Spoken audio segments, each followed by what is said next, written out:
Hi there. Welcome to Tech Talk Weekly. I'm Bob from Creation Station. This is our weekly show where we give you 3 or 4 cool tech and science stories in the news, get you on your way in about 20 minutes. We will see what we can cover for you today. Some interesting, really cool, fun, sciencey ones today and a couple of horrible tech ones. But how are you doing, Hadi? I'm doing great. I've been really busy the past few weeks.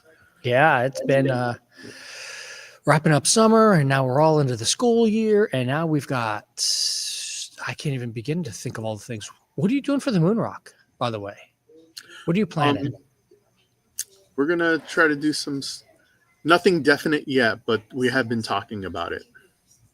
Yeah. If everybody was here last year for our moon rock celebration and you saw the Creation Station piece that I did where we were throwing astronauts off the 6th floor and trying to land their parachutes on the 2nd floor, it was fun. We had a blast.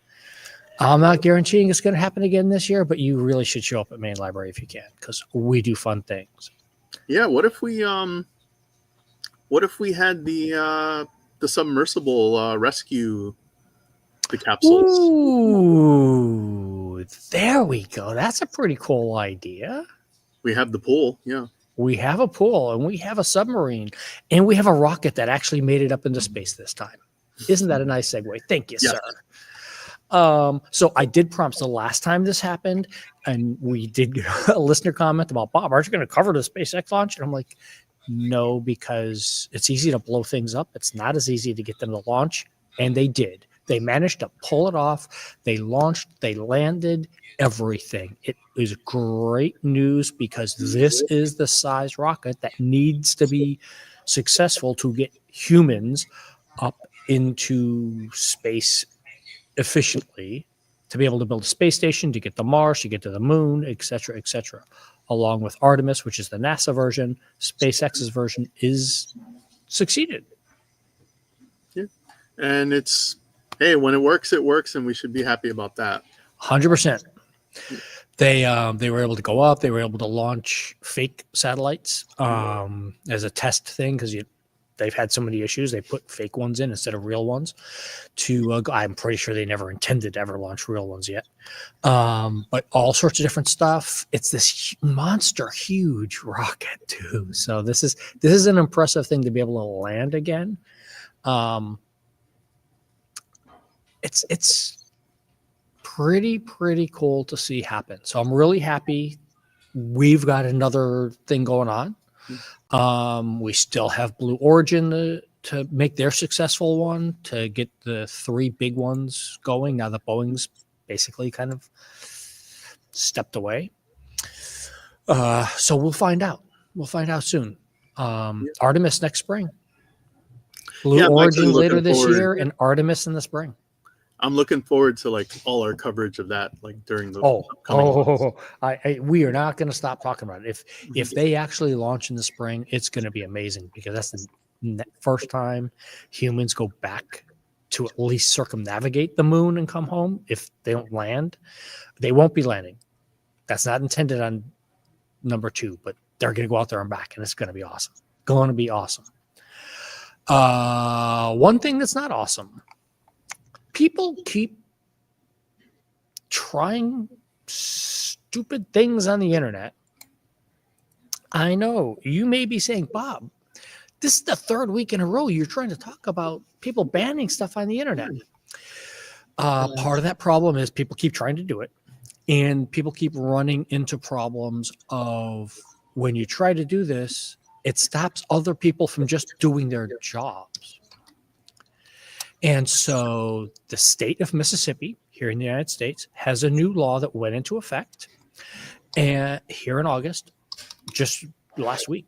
And so several sites have had to shut down. One of the more famous ones that are more used around the world by average people would be Bluesky, social media network. And the way the law works is you have to be able to check all the posts and verify all your users that they are actually of a certain age or more, et cetera, and there's a lot of companies out there that just refuse to follow through with that because it's just too much work for one U.S. state to do.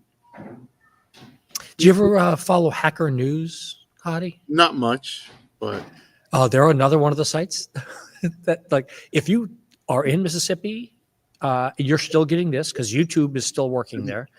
thankfully. Yeah, so far.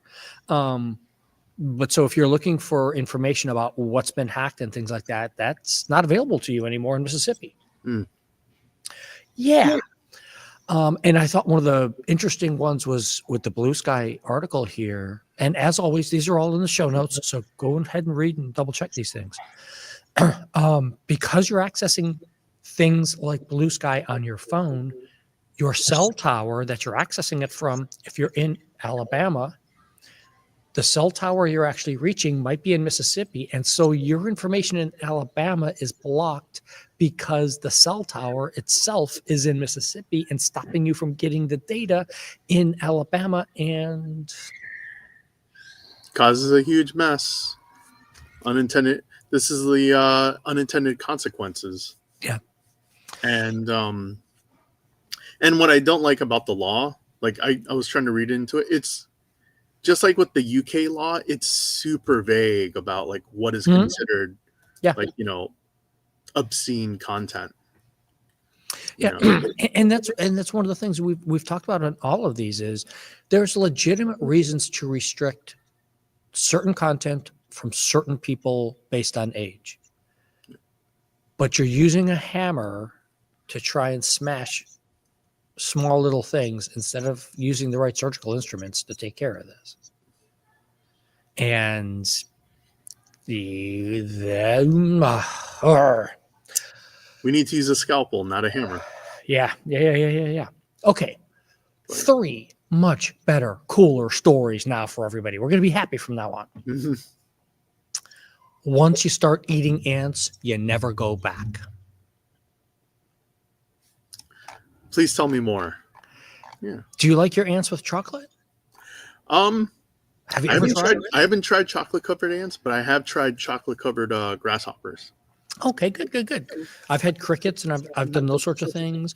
Ants, I don't think I've actually had any, at least in large quantity, ants that I intended to eat. How's that? Out on picnics. Maybe somebody out there is going to tell us about that. But so effectively, it's one of those dichotomy things that evolve in a strange direction, and then at least it appears to be, and then you start examining it and you're like, wait a minute, why didn't all animals go do this? Because it turns out a lot of them did. And once you start evolving that way, and here's a great little picture of this, all of these lines on this circle here, they all eventually come back over here to wanting to go to insects, either ants or termites. And the amount of protein you get from them is so much higher. It's a better evolutionary way of going than to be a carnivore and eat. Those things like that. And I was reading it's even more protein content than like plant-based sources as well. Yeah. It's like, wait a minute, then how come not everybody evolved to do that? And it turns out, again, in this, and here we've got a great little, we always give you a link to the study.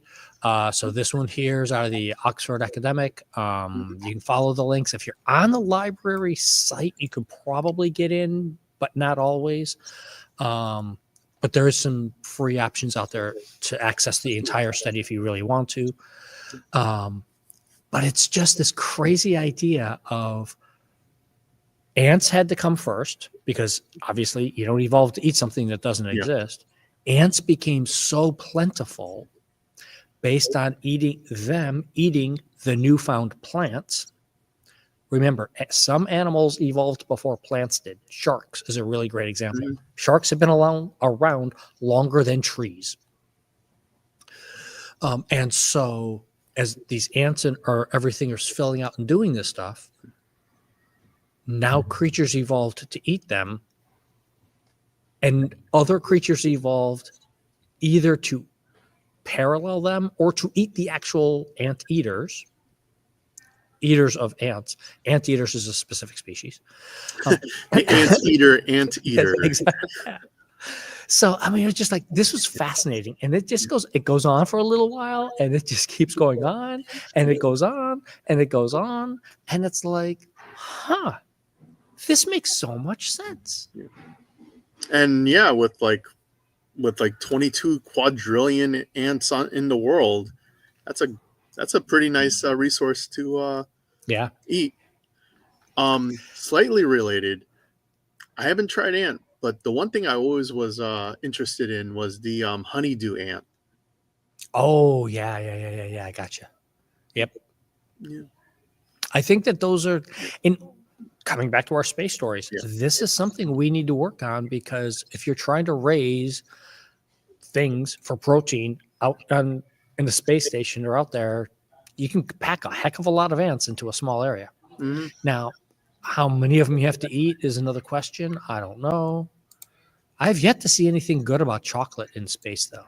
I'll have to research that one. Yeah. I'm sure somebody took a chocolate bar up there at least, but I don't think Definitely. I don't think they're making anything with chocolate up there, because of melting points, and flames are not a great thing inside of a space station. I mean, chocolate flavored, considering like the freeze dried like ice cream. Oh yeah. I guess I am not thinking it all the way out like that. Yeah. Or I mean, even like powdered chocolate. Okay, sure. Stir it all up.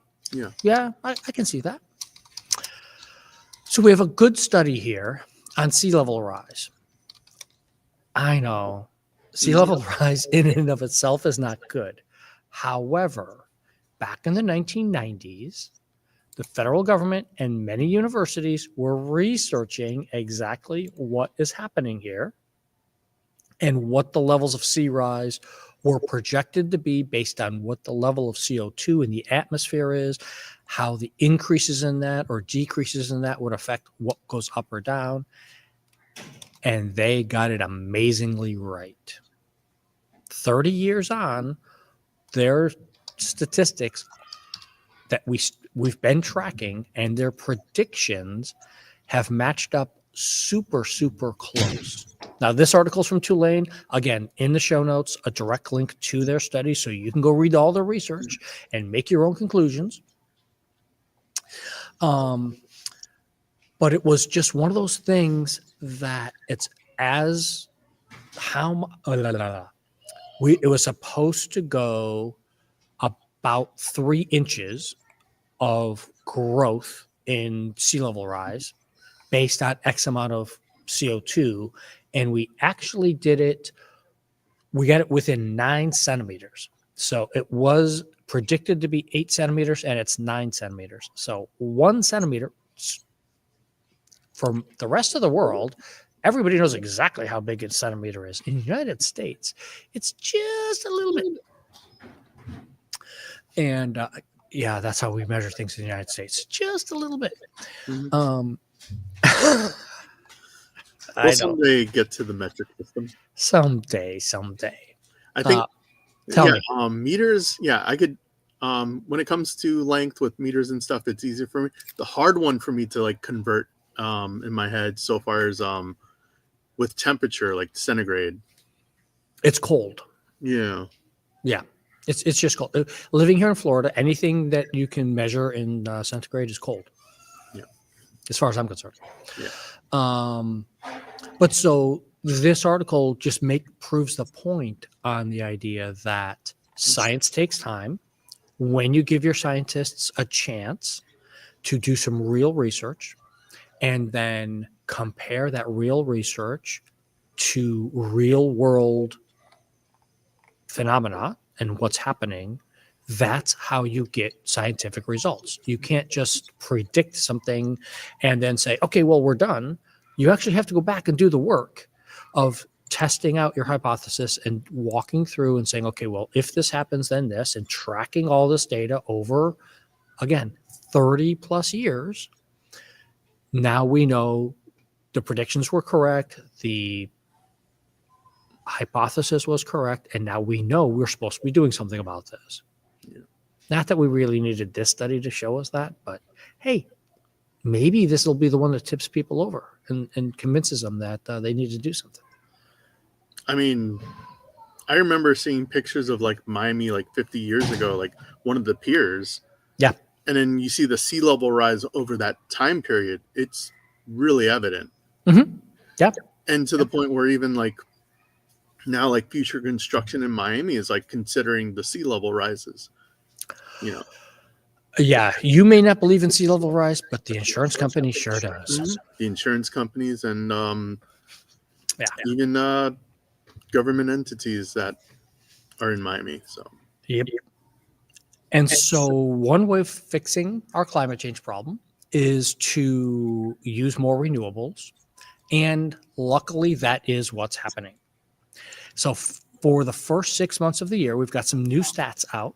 Mm-hmm. And over the last decade, 2 decades, coal-fired plants have been going down, down, down, down, down, because the United States has been cutting back on coal emissions.